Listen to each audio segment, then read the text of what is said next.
strange beings attacked the Christian Orthodox monastery of St. David of the island of Evia in Greece. Now, this is a very old monastery, it must be about 1,000 years old, and one of the recent abbots, St. Iakovos Tsalikis, St. James, who passed away in 1993, I believe. He's since been declared a saint. He's of the Greek Orthodox Church. There are many people who wrote various books about what he was saying because, this is a male monastery, so only men could sleep there overnight. But when they used to go, he would talk to them, and they had recorded his voice and what he said, and they wrote books after that. I have been to this monastery quite a few times because we have a lot of pilgrimage locations here in Greece where I live, and this is a blessing to go there because this is where the abbot, St. James Tsalikis, Jacob Tsalikis, is buried, and it's a very wonderful place of prayer. Now, St. Iakovos used to say that there are many times that monks actually have a hand-to-hand combat with the demonic forces. It's not like us who live in the world, who may feel a pressing on our heart, or on our soul, that something, we know that something is wrong. Well, that's a demonic attack. But, or if you have a pain in your body and you say the Jesus prayer and it goes away, it was a demonic attack. These monks here, St. James Iakovos Tsalikis, standing beside an icon of St. David of Evia, who established the monastery about 1,000 years ago. And let's see what this man says. He says, in my summer vacation in northern Evia, could not but include a visit to the monastery of St. David.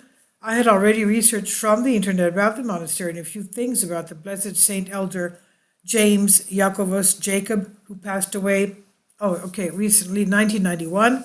And from what I was informed, his sanctification is expected soon. Well, he has been sanctified. He's a saint of the Orthodox Church.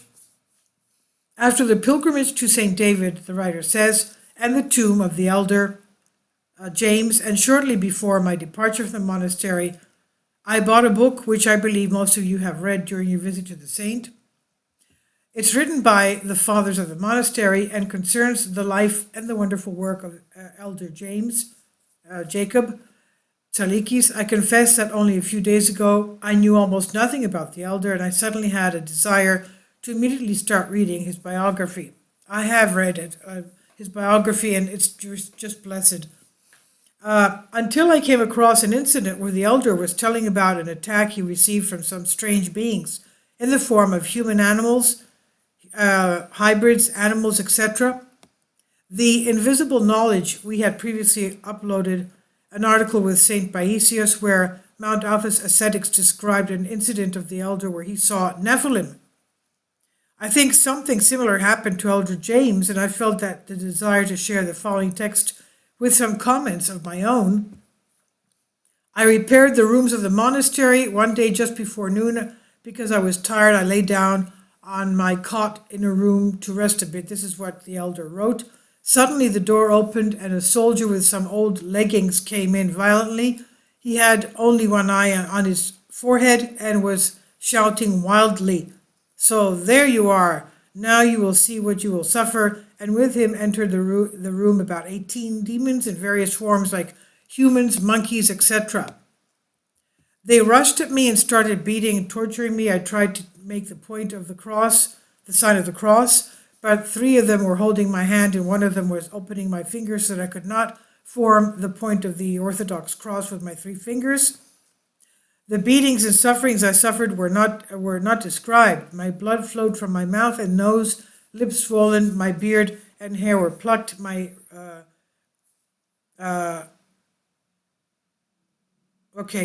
his clothes were disheveled, because even in the secret places God allows me to be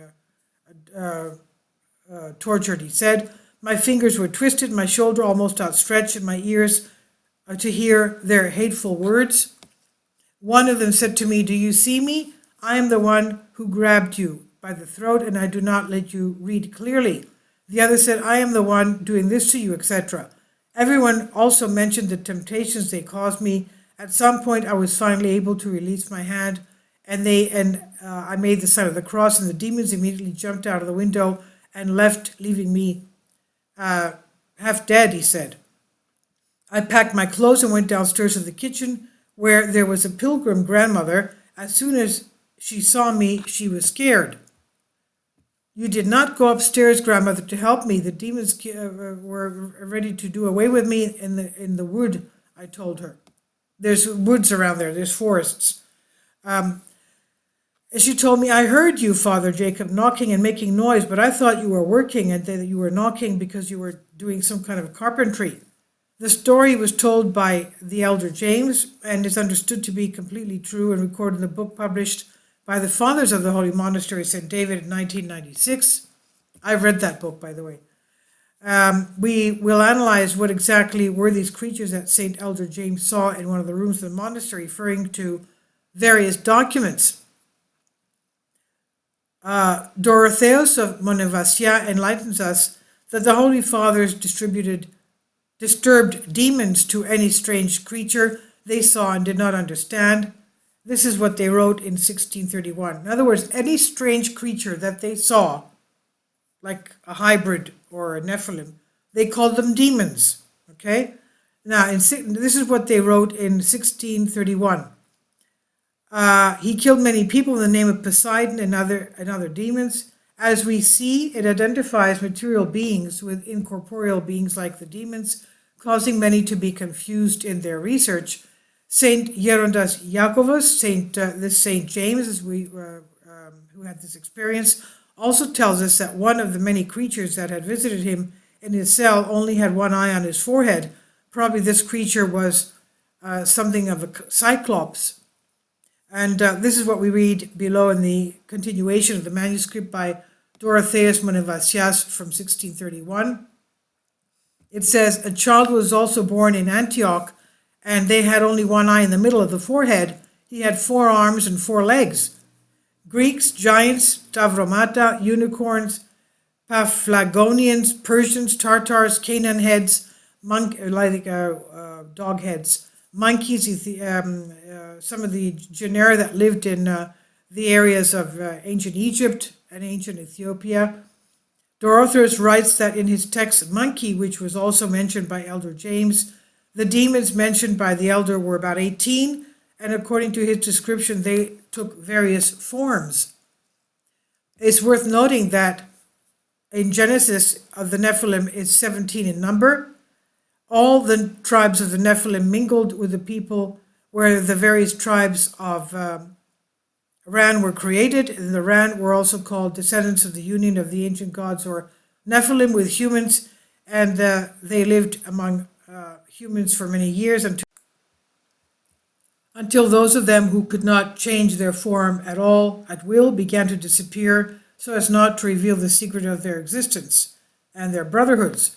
Elder James could not see a vision, since after the incident, a pilgrim grandmother saw the elder and was startled and confirmed to him that she also heard the knocks and the noises coming from his room. So since we know that demons are incorporeal, then what creatures were the ones who tortured the elder in his room? The conclusion is yours to make. And this I've translated for you from a Greek article. Please leave your comments, and thank you for your support. Finally, support my Patreon account. The daily posts are 5 videos daily, and they are totally different from what I have on my YouTube channel.